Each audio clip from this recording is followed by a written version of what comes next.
Finally সেই ভয়ঙ্কর সত্যটিও সামনে আসতে শুরু করেছে, যার জন্য আপনি এবং আমরা সকলেই অপেক্ষা করেছিলাম। আর এবার এই সত্য পুরো দুনিয়ার সামনে ইরান হয়ে নিয়ে আসতে চলেছে, যেখান থেকে এটি অনুমান করা যাচ্ছে যে এর সূত্র ধরে ইরান এই পৃথিবীর সামনে অনেক ভয়ঙ্কর একটি সময় দিতে চলেছে। আমরা এর আগের ভিডিওতে আপনাদেরকে জানিয়েছিলাম যে হেলিকপ্টার যখন ক্র্যাশ ল্যান্ডিং হয় তখন কখনো এত বড় দুর্ঘটনা ঘটে না, বরং এর পিছনে কোনো গোপন রহস্য লুকিয়ে রয়েছে। তো সেই গোপন রহস্যটা কি, তাহলে চলুন আপনাদেরকে জানিয়ে দিই।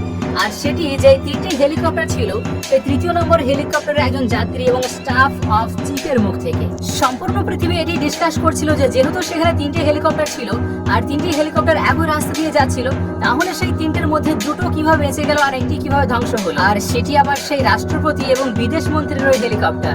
তো শুনুন এবার আপনারা আসল ঘটনাটা কি ঘটেছিল সেখানে। আপনার স্ক্রিনে যে দৃশ্যটি শুরু হয়েছে, ইনি সেই ব্যক্তি যিনি ইরানের প্রেসিডেন্টের সঙ্গে কয়েকবার সফর করেছেন। ইনি চিফ অফ স্টাফ ছিলেন, ইনি সম্পূর্ণ প্রটোকলকে ম্যানেজ করতেন। আর এই তৃতীয় চাপার মানে তৃতীয় যে হেলিকপ্টার ছিল, ইনি ছিলেন তৃতীয় নাম্বারে। ইনি বলছেন সর্বপ্রথম আমাদের সামনে একটি ছোট্ট মেঘের টুকরো আসে, আর যদিও হেলিকপ্টার এবং জাহাজের সামনে মেঘ আসে এটি একটি সাধারণ ব্যাপার, কিন্তু এখান থেকে হেলিকপ্টার গায়েব কিভাবে হয়ে গেল, আর তাদেরকে ফোন কে করেছিল, আর এদের যে পাইলট ছিল তার শেষ কল কি ছিল, সেটিকে ইনি বলছেন। তিনি বলছেন আমরা দুপুরের নামাজ পড়ে যে ডাইরেকশন ছিল সেটার দিকে চলতে শুরু করলাম, মানে তাবরেজের দিকে। কিন্তু সেই সময় আবহাওয়া একেবারে পরিষ্কার ছিল, রাস্তা এতটাই ক্লিয়ার ছিল যে কোনো রকম ওয়ার্নিং দেওয়ার প্রয়োজনই হয়নি, অথবা কোনো সমস্যা হচ্ছিল না, মানে রাস্তা পরিষ্কার ছিল। তাহলে এখান থেকে ক্লিয়ার হয়ে গেল যে আবহাওয়াটি এতটা খারাপ ছিল না যেখান থেকে হেলিকপ্টার ক্র্যাশ ল্যান্ডিং করতে পারবে। কিন্তু মোটামুটি 30 মিনিট পর আমরা আকাশে দেখতে পেলাম একটি মেঘ, আর মেঘের একটি টুকরো যেটি ছিল পেঁচানো, সেটি আমাদের সামনে আসতে শুরু করে। তখন জিজ্ঞেস করা হলো সেখানে কি কোনো কুয়াশা ছিল, তিনি বলছেন না, একদমই ছিল না। যদিও কুয়াশা ছিল কিন্তু সেগুলো গ্রাউন্ডের লেভেলে, যতটা উঁচুতে হেলিকপ্টার উঠছিল সেখানে কিন্তু বেশি কুয়াশা ছিল না। যেহেতু কুয়াশা গ্রাউন্ডে ছিল আর মেঘের সেই প্যাচের টুকরোটি আমাদের সামনে আসছিল, তো সেই জন্য আমরা উপরের দিকে চলে গেলাম। আর এই সময় একটি ঘটনা ঘটে গেল। এখানে যে পাইলট প্রেসিডেন্টের হেলিকপ্টার ওড়াচ্ছিলেন, তিনি একটি কমান্ড জারি করেন। তিনি বলেন যে সামনে যেহেতু আমাদের মেঘ দেখা যাচ্ছে, সেই জন্য আমরা কিছুটা আকাশের উপরের দিকে উঠে হেলিকপ্টারকে ওড়াবো, যাতে করে আমাদের রাস্তা পরিষ্কার থাকে। তো পাইলটের এমন কথাকে শুনে আমাদের যে দুটো হেলিকপ্টার ছিল তারা উপরে চলে যায়, আর যখন আমরা মেঘের উপরে চলে যাই তখন দুটো হেলিকপ্টার 30 সেকেন্ড পর্যন্ত সেখানে উঠতে থাকে। এবার তিনি বলছেন এই সময় আমরা হঠাৎ করে রিয়েলাইজ করলাম আমাদের যে প্রেসিডেন্টের হেলিকপ্টার ছিল সেটি মিসিং হয়ে গিয়েছে। এখানে একটা জিনিস নোটিশ করে রাখুন, যিনি প্রেসিডেন্টের পাইলট ছিলেন তিনি বাকি হেলিকপ্টারকে বলেছিল যে যেহেতু মেঘ সামনে আসছে এই জন্য উঁচু আকাশের দিকে নিয়ে চলো, যাতে করে রাস্তা ক্লিয়ার পাওয়া যায়। এই সময় দুটো হেলিকপ্টার উপরে চলে যায়, কিন্তু যিনি এই কমান্ড করলেন তিনি উপরে যেতে পারলেন না। তারপর তিনি বলছেন যখন আমরা উপরে চলে গেলাম আর প্রেসিডেন্টের হেলিকপ্টার পৌঁছালো না, তখন আমরা অনেকটা চিন্তিত হয়ে পড়লাম। আর এখানে একটু সমস্যা ছিল, আমরা এই সময় ল্যান্ডও করতে পারছিলাম না। আর যখন আমরা উপরে চলে গেলাম তখন প্রেসিডেন্টের হেলিকপ্টারের সঙ্গে আমাদের সম্পর্ক বিচ্ছিন্ন হয়ে যায়। তো হঠাৎ করে এমন পরিস্থিতি হলো যে আমাদের যে পাইলট ছিলেন তিনি ইউটার্ন নিয়ে পুনরায় যেতে চাইলেন। তখন আমি জিজ্ঞেস করলাম আপনি ইউটার্ন কেন নিচ্ছেন? এখন তিনি বললেন প্রেসিডেন্টের যে হেলিকপ্টার ছিল সেটি গায়েব হয়ে গিয়েছে, সেটি আমাদের নজরে আসছে না। তখন আমরা অনুমান করলাম হয়তো কোনো ইমার্জেন্সি ল্যান্ডিং হয়ে গিয়েছে, কেননা রেডিওতেও কানেক্ট হচ্ছিল না। তো এই সম্পূর্ণ ঘটনাকে সামনে রেখে আমি জিজ্ঞেস করলাম প্রেসিডেন্টের পাইলটের সঙ্গে শেষ সম্পর্ক কতক্ষণে হয়েছিল। এইখানে একটি ছোট্ট পয়েন্ট লুকিয়ে আছে যেটা আপনাকে বুঝতে হবে। তখন পাইলট আমাকে জানালো যে 1 মিনিট 30 সেকেন্ড আগে প্রেসিডেন্টের পাইলটের সঙ্গে সম্পর্ক হয়েছে। মানে আপনি এটা ধরে নিন এই যত কিছু কর্মকাণ্ড ঘটে গিয়েছে সেই সবকিছু কিন্তু 30 থেকে 50 সেকেন্ডের ভিতরে। আর এটি হলো সবচেয়ে গুরুত্বপূর্ণ কথা যেটা আপনাকে বুঝতে হবে, আর আগে গিয়ে আপনার ক্লিয়ারও হয়ে যাবে এর আসল রহস্য কি লুকিয়ে রয়েছে। তো এরপর আমাদের যিনি পাইলট ছিলেন তিনি কয়েকবার রাউন্ড ঘুরে দেখলেন, কিন্তু কোনো জায়গাতে আমরা প্রেসিডেন্টের হেলিকপ্টারকে দেখতে পেলাম না। আর আমাদের সামনে যে পেঁচানো মেঘ ছিল সেটিও গায়েব হয়ে যায়। এরপর তিনি জানাচ্ছেন প্রেসিডেন্টের হেলিকপ্টার যে ব্যক্তিরা ছিলেন তাদেরকে আমরা কল করতে শুরু করলাম, প্রেসিডেন্টের মোবাইলে, ফরেন মিনিস্টারকে, গভর্নরকে, এমনকি পাইলটকেও, কিন্তু কারোর সঙ্গে আমাদের সম্পর্ক হচ্ছিল না। এমন পরিস্থিতিতে হঠাৎ করে পাইলটের সঙ্গে আমাদের কানেক্ট হয়ে যায়, এমনটা মনে হলো যেন কেউ ফোন উঠিয়েছে।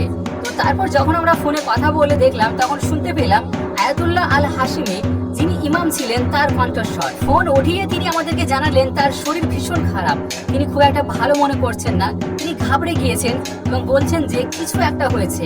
তাকে জিজ্ঞেস করা হলো কি হয়েছে আর কোথায় আছেন। তিনি বললেন আমি কিছুই জানি না কি হয়েছে না হয়েছে। আমার এমনটি মনে হচ্ছে যখন আমার চোখ খুললো তখন আমি দেখতে পাচ্ছি যে আমার চারিপাশে শুধু গাছ আর গাছ। আমি এতটুকু জানি না প্রেসিডেন্ট কোথায় আছেন আর আমি এটিও দেখতে পাচ্ছি না যে কে কাছে আছে আর কে নেই। আমার মনে হচ্ছে শুধুমাত্র আমি একাই এখানে পড়ে রয়েছে, শুধু অন্ধকারে দেখা যাচ্ছে, এছাড়া আর আমি কিছুই বুঝতে পারছি না। সেই সঙ্গে তিনি এটিও বলছেন যে আমি এটিও বুঝতে পারছি না জাহাজের সঙ্গে হঠাৎ করে কি হয়ে গেল, কোনো জিনিস দ্বারা কি অ্যাটাক করা হয়েছে বা কোনো কিছু দ্বারা কি ধ্বংস করা হয়েছে, কোনো কিছুই বোঝা যায়নি। পাইলট জানিয়েছেন যে আমরা পড়ে গিয়েছি, এছাড়া আমরা আর কোনো কিছুই বুঝতে পারছি না। এখানে একটা জিনিস দেখুন, ইমাম হাশিমি জানাচ্ছে যে পাইলট আমাদেরকে জানাতে পারছে না কি হয়েছে জাহাজের সঙ্গে, মানে আমরা সবকিছু তো ঠিকঠাকই ছিলাম, হঠাৎ করে আমাদের সঙ্গে কিছু একটা হয়েছে যেটা আমরা বুঝতে পারলাম না। আর যখন আমার চোখ হলো তখন আপনার সঙ্গে কথা বলছি, এখন আমার শরীর ঠিক নেই। এখানে দুটো জিনিস দেখুন, পাইলট কোনো ট্রাফিক কন্ট্রোলারের সঙ্গে সম্পর্ক করেনি, কেননা কোনো রকম ইমার্জেন্সি ছিল না। যদি তিনটি হেলিকপ্টার একটি রাস্তা দিয়ে যাচ্ছিল তাহলে তিনটির সামনে সেম সিচুয়েশন ছিল, আর যদি বাকি দুটো মেঘের উপরে চলে যায় তাহলে সবকিছু ঠিক হয়েছিল। কিন্তু তার মধ্যে দুটো পৌঁছে গেল আর একটা পৌঁছাতে পারলো না, তাহলে কেমন ঘটনা? দ্বিতীয় জিনিস, না তো সেখানে কোনো পাহাড় ছিল আর না তো আবহাওয়া খারাপ ছিল যেখান থেকে তারা ধাক্কা মারবে আর ধ্বংস হয়ে যাবে। এরপর যখন তাদের সাথে 1 মিনিট 30 সেকেন্ড আগের সম্পর্ক হয়েছিল তখন সবকিছু ঠিকঠাক ছিল, তখন না তো আবহাওয়া খারাপ ছিল আর না তো কোনো রকম ইঞ্জিন খারাপ হয়েছিল। তো এখান থেকে পরিষ্কার হয়ে যায় যে এটি ছিল মনুষ্য তারিখের সবচেয়ে ভয়ঙ্করতম আক্রমণ। আর এখানে সেই টেকনোলজি ব্যবহার করা হয়েছে যা মনুষ্য চোখ এখনো দেখেনি আর না তো শুনেছে, আর যদি শুনেও থাকে তাহলে তার ব্যবহার বুঝতে পারেনি। যেই মানুষরা বলছিলেন যে লেজার দ্বারা এটাকে অ্যাটাক করা হয়েছে, তাহলে এখানে একটা কথা বোঝা জরুরি, যিনি পাইলট তিনি শেষবারের মতো কি বলেছেন? তিনি বলেছেন আমরা কিছুই জানি না আমাদের সঙ্গে কি হয়েছে। যদি কোনো কিছুর সঙ্গে ধাক্কা লেগে যায় অথবা কোনো ইঞ্জিন খারাপ হয়ে যায় তাহলে তো পাইলট বলতে পারতো যে আমার সঙ্গে এটি হয়েছে, বরং তিনি বলছেন আমি কিছুই জানি না আমার সঙ্গে কি হয়েছে, আমি এতটুকু জানি আমার হেলিকপ্টারে কিছু একটা হয়েছে আর আমি এই সময় পড়ে আছি। তাহলে কি এই সম্পূর্ণ ঘটনা দেখে আমরা এটি অনুমান করে নিতে পারবো যে লেজার দ্বারাই আক্রমণ করা হয়েছে, যেটি হঠাৎ করে হয়ে গিয়েছে, মানে 4 থেকে 5 সেকেন্ডের মধ্যে, আর এটির সম্ভাবনা সবচেয়ে বেশি। একটা জিনিস খেয়াল করুন, 3টি হেলিকপ্টার ছিল কিন্তু 3টি হেলিকপ্টারের মধ্যে একটি হেলিকপ্টার নষ্ট হয়েছে, তার মানে একেবারে নিশানা করে হিট করা হয়েছে। আর যেটা ছিল প্রেসিডেন্টের হেলিকপ্টার, আর নিশানা কখন লাগানো হয়েছে? নিশানা তখনও লাগানো হয়েছে যখন 3টি হেলিকপ্টারের মধ্যে 2টো হেলিকপ্টার উপরে উঠে গিয়েছে, আর উপরে উড়ে যাওয়ার কমান্ড কে করেছিল? প্রেসিডেন্টের পাইলট। এখানে আরেকটি জিনিস দেখুন, যখন পাইলট বলছে যে আমরা উপরে যাব, ঠিক তখনই এই ঘটনা ঘটে যায়। তাহলে একটা জিনিস বুঝতে পারা যাচ্ছে যে পাইলটের কথা কি কেউ শুনছিল, মানে যখনই কোনো বড় ঘটনা ঘটতে যাবে যদি তার ভিতরে গাদ্দার না থাকে তাহলে সেটি কখনোই সফল হবে না, আপনি যত চেষ্টা করুন। আর এটা কেন বলছি, কেন হেলিকপ্টারে যে ব্ল্যাক বক্স থাকে যেটিতে দুর্ঘটনার আগে যত কিছু হয়েছে সবকিছু রেকর্ড হয়ে থাকতো, কিন্তু প্রেসিডেন্টের হেলিকপ্টারে ব্ল্যাক বক্স ছিল না। কিছুদিন আগে সেটিকে মডিফাইড করার অজুহাত দেখিয়ে খুলে রাখা হয়েছিল। তাহলে কি এবার তো ক্লিয়ার হয়ে গেল না এখনো লাগবে? চলুন আরো দেখছি। রাষ্ট্রপতির কাছে যে স্যাটেলাইট ফোন থাকার কথা সেটিও কিন্তু ছিল না। আর একটা জিনিস, সেই সময় তাদেরকে দুটো লোকেশন সেন্ড করা হয় কিন্তু অন্য ঠিকানাতে, আর এটি করে তারা রেস্কিউ টিমকে বিভ্রান্তিতে ফেলেছিল।